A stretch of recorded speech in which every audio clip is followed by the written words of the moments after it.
है इसको बॉम्बे का हवा लग गया।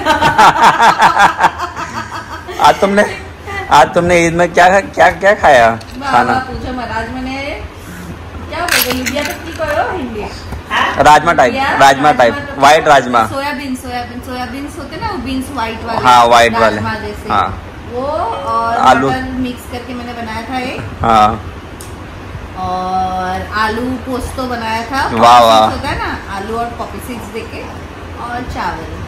वाह वाह, क्या ईद मनाया? वेज ईद मनाया। कीर्ति आया मेरी मदद करने के लिए। हाँ। बकरी ईद के दिन हमने क्या खाया है? वेज ईद आज, veg Eid, non veg Eid नहीं है।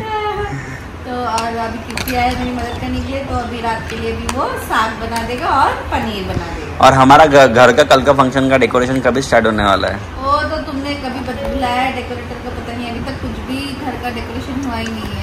सब हो जाएगा, एकदम चकाचक हो जाएगा। और एंजल, एंजल